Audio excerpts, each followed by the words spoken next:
آج سے تقریباً 1500 سال پہلے جب عرب میں انسانیت ختم ہو چکی تھی، لوگ غلاموں کو حقیر سمجھتے تھے، چھوٹی بچیوں کو زندہ دفن کر دیا جاتا تھا اور بتوں کی پوجا عام تھی، یہاں تک کہ کعبہ میں بھی بت رکھے ہوئے تھے۔ اس وقت یہودیوں کو پتا تھا کہ بہت جلد ایک ایسا نبی آنے والا ہے جو کہ اس پوری دنیا میں عدل و انصاف قائم کرے گا، کیونکہ بائبل میں بھی یہی لکھا تھا کہ احمد نام کا ایک نبی اس دنیا میں آئے گا، جو کہ آج بھی بائبل میں لکھا ہوا ہے۔ یہودی اس وقت نبی کریم صلی اللہ علیہ وآلہ وسلم کا اس طرح سے انتظار کرتے جس طرح آج ہم امام مہدی کا انتظار کرتے ہیں۔ آخرکار 570 عیسوی کو نبی کریم صلی اللہ علیہ وآلہ وسلم کی پیدائش ہوتی ہے اور اس دن کعبہ میں رکھے سارے بت خود سے ٹوٹنے لگتے ہیں اور پارسیوں کے مندر میں لگی آگ جو کہ ہزاروں سالوں سے جل رہی تھی، جسے ایک بار بھی بجھنے نہیں دیا گیا، وہ اچانک سے بجھ جاتی ہے، اور اس طرح بہت سے معجزات ہوئے کیونکہ یہ کفر کے زوال کا اعلان تھا۔ نبی پاک صلی اللہ علیہ وآلہ وسلم بچپن سے ہی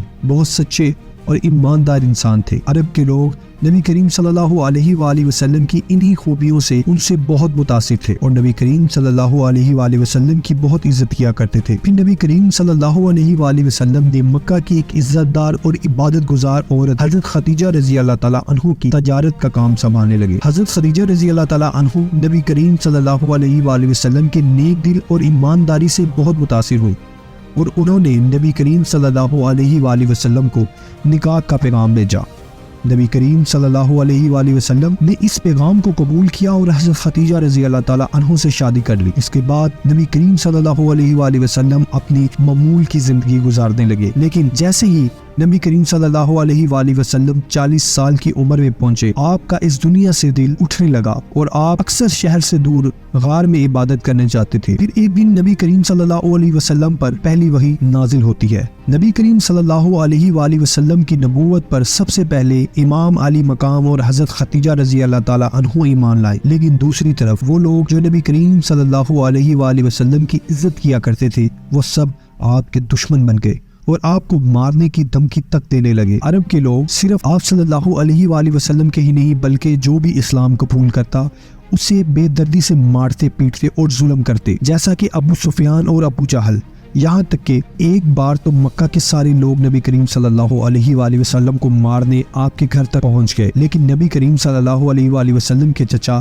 ابو طالب اور حضرت خدیجہ رضی اللہ تعالیٰ عنہ آپ کے ساتھ کھڑے رہے، کیونکہ نبی کریم صلی اللہ علیہ وآلہ وسلم بچپن میں ہی یتیم ہو چکے تھے، اس لیے آپ کے چچا ابو طالب نے آپ کی حفاظت فرمائی۔ لیکن پھر 690 عیسوی میں ہی ایک ہی سال میں نبی کریم صلی اللہ علیہ وآلہ وسلم کے چچا ابو طالب اور حضرت خدیجہ دونوں وفات پا گئے اور اب نبی کریم صلی اللہ علیہ وآلہ وسلم پھر سے اکیلے پڑ گئے تھے۔ عرب کے لوگوں نے اس کا فائدہ اٹھایا اور نبی کریم صلی اللہ علیہ وآلہ وسلم کو مارنے کی سازش کرنے لگے، تو اللہ تبارک و تعالیٰ نے نبی کریم صلی اللہ علیہ وآلہ وسلم کو مدینہ کی طرف ہجرت کرنے کا حکم دیا۔ اس وقت صرف 100 سے 200 لوگوں نے ہی اسلام قبول کیا تھا۔ جہاں مکہ میں لوگ نبی کریم صلی اللہ علیہ وآلہ وسلم کو شہید کرنے کی سازش کر رہے تھے، وہیں مدینہ میں اوس اور خزرج قبیل نبی علیہ السلام کے پاس آئے اور انہیں مدینہ آنے کی دعوت دی، کیونکہ مدینہ کے لوگ یہودیوں سے بہت سالوں سے یہ سنتے آ رہے تھے کہ ایک نبی آنے والا ہے۔ اسی وجہ سے مدینہ کے لوگوں کو جیسے ہی یہ پتا چلا کہ مکہ میں ایک نبی آئے ہیں تو انہوں نے فوراً اسلام قبول کر لیا۔ نبی کریم صلی اللہ علیہ وآلہ وسلم نے ہجرت کر کے مدینہ جانے کا فیصلہ کیا اور آہستہ آہستہ مکہ کے سارے مسلمان مدینہ شفٹ ہو گئے۔ پھر ایک دن ابو سفیان کچھ لوگوں کے ساتھ نبی کریم صلی اللہ علیہ وآلہ وسلم کے گھر آیا آپ کو شہید کرنے کے ارادے سے، لیکن انہوں نے دیکھا کہ بستر میں امام علی مقام سوئے ہوئے ہیں، کیونکہ نبی کریم صلی اللہ علیہ وآلہ وسلم نے امام علی مقام کو مکہ میں ہی مکہ کے لوگوں کی امانتیں واپس کرنے کے لیے چھوڑا تھا، اور نبی کریم صلی اللہ علیہ وآلہ وسلم حضرت ابو بکر رضی اللہ تعالیٰ عنہ کے ساتھ مدینہ روانہ ہو چکے تھے۔ لیکن نبی کریم صلی اللہ علیہ وآلہ وسلم نے مدینہ جانے سے پہلے 3 دن غار سور میں قیام کیا تاکہ کہیں ابو سفیان کے لوگ انہیں راستے میں پکڑ نہ لے۔ 3 دن بعد نبی کریم صلی اللہ علیہ وآلہ وسلم مدینہ روانہ ہوئے اور مدینہ پہنچتے ہی وہاں کے لوگوں نے نبی پاک صلی اللہ علیہ وآلہ وسلم کا بہت اچھے سے استقبال کیا، اور جو مسلمان اپنا سب کچھ مکہ چھوڑ کر مدینہ آئے تھے انہیں بھی ان سارے مدینہ نے خوب سپورٹ کیا، یہاں تک کہ کچھ لوگ اپنی بیویوں کو طلاق تک دینے کے لیے تیار تھے تاکہ یہ لوگ ان سے شادی کر سکے۔ جب نبی کریم صلی اللہ علیہ وآلہ وسلم مدینہ پہنچے تو آپ نے سب سے پہلے مدینہ کے یہودیوں سے ایک معاہدہ کیا کہ اگر مدینہ میں کوئی حملہ ہوتا ہے تو ہم اپنی دشمنی بھول کر ایک ہو کر مدینہ کو ڈیفینڈ کریں گے۔ مدینہ ہجرت کرنے کے 2 سال بعد اسلام کی سب سے پہلی جنگ ہوئی، جس جنگ کا نام جنگ بدر ہے۔ جب مسلمان اپنا سب کچھ مکہ چھوڑ کر مدینہ آئے تو مکہ کے لوگوں نے مسلمانوں کا سب کچھ اپنے قبضے میں کر لیا، تو اللہ تبارک و تعالیٰ نے انہیں اجازت دے دی کہ وہ مکہ کے لوگوں کے قافلے لوٹ سکتے ہیں۔ تو مسلمانوں نے بغیر کوئی خاص ہتھیار لیے سب کچھ تلواروں کے ساتھ ابو سفیان کے قافلے کو لوٹنے نکل پڑے، کیونکہ مکہ کے قافلے مدینہ سے ہو کر گزرتے تھے۔ لیکن راستے میں ہی اللہ تبارک و تعالیٰ نے نبی کریم صلی اللہ علیہ وآلہ وسلم کو